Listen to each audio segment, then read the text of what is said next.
یہ ٹریڈیشن ہے جو لوگوں کو انسپائر کرتی ہے کہ وہ کھڑے ہو جاتے ہیں ایسی درندگی کے سامنے، جہاں باقی پروونسز میں ہم نارملی دیکھتے ہیں کہ اس طرح کی ریئیکشن سب نہیں ہو رہے. دیکھیں میں بہت ہسٹری میں جائیں گے، تفصیلات میں جائیں گے تو بات لمبی ہو جائے گی، ویسے ہی ٹائم کی وارننگ دی ہوئی ہے. لیکن میں بریفلی اگر پیچھے جاؤں، ہمارے جو کلاسیکل پوئٹری ہے نا، جو بڑے بڑے پوئٹس ہیں جنہیں ہم صوفی کہہ کے درگاہوں کے مجاور کی شکل سے دیکھتے ہیں، ناٹ یہاں کوئی زحمت نہیں کرتا، حکومت کو سوٹ نہیں کرتا نا کہ سچل اور لطیف کو اور شائنہ شہید کو اردو یا انگریزی میں ٹرانسلیٹ کرے. ان کو جو کنٹینٹ سوٹ کرتا ہے وہ کروا لیتے ہیں.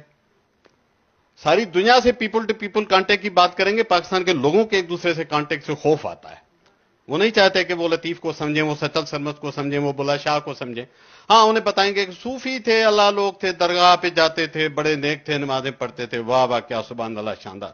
بھائی دے ور فار بیانڈ دیٹ.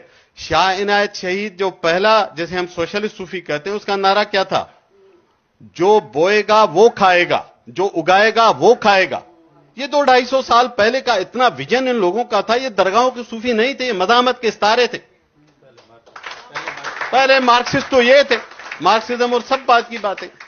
تو یہ وہ روٹس ہیں جہاں سے سندھ نے یہ انہیرٹ کیا ہے. اچھا آگے آتے ہیں، پاکستان بننے کے دور کی آپ ہسٹری اٹھا لیں. میں صرف ایک کتاب کا چھوٹا سا حوالہ دیتا ہوں، بڑی لمبی تفصیل ہو جائے گی، میں جانا نہیں چاہتا.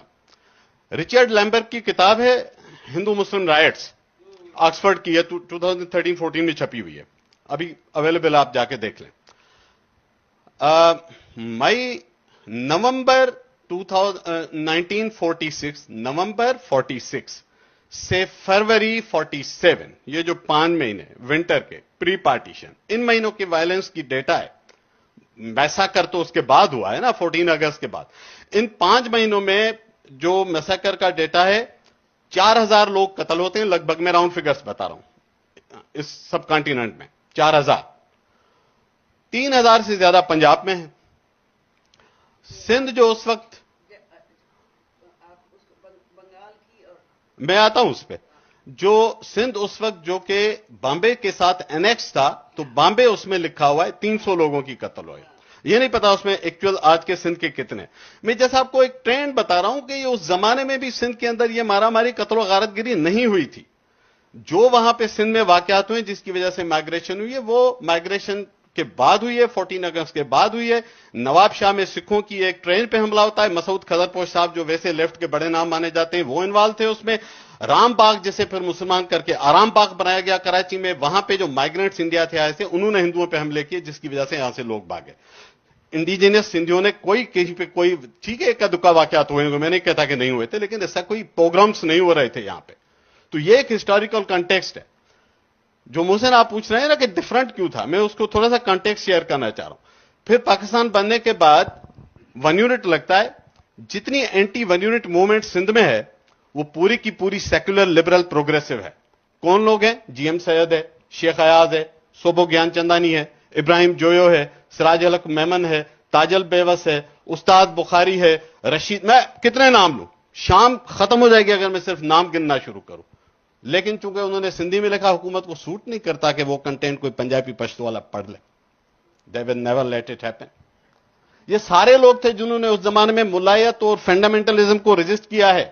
پوری کی پوری جی ایم سید کی موومنٹ، رسول بخش پلیجو کی موومنٹ، یہ سارے کے سارے پروگریسو سیکولر لوگ تھے. تو یہاں سے نرچر ہوئی ہے سندھ کی نیشنلسٹ رائٹس کی موومنٹ. وہ ساری پروگریسو لبرل ہے، وہ چاہے سندھ کے لیفٹ کے مارکسسٹ ہوں، چاہے سندھ کے پروگریسو نیشنلسٹ ہوں. ٹو دا ایکسٹینٹ کہ مولانا عزیز اللہ بویو جیسے سندھ ساگر پارٹی بنانے والے، عبید اللہ سندھی کے فالوورز جو سندھی مولوی بھی ہے، مولانا صادق کھڈے والا بھی، کتنے ان کے نام لوں، وہ سارے پروگریسو تھے. حافظ نظامانی آج بھی شاعر ہے، بدین میں بیٹھا ہوا ہے، جو کہتا ہے کہ کوئی رحمان کی جانب، کوئی بھگوان کی جانب، میرا سجدہ اسی کو ہے جو ہے انسان کی جانب.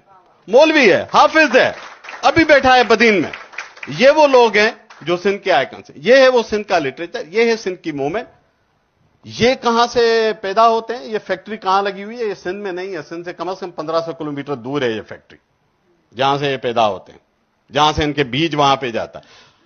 اب وہاں پہ انہوں نے اپنے پلانٹ کیے ہیں انڈیجنائز، میں نہیں کہتا کہ اب وہاں پہ، لیکن یہ سندھ میں ہوم گرون فینامنا نہیں تھا، 8-10 سال پہلے بھی نہیں تھا.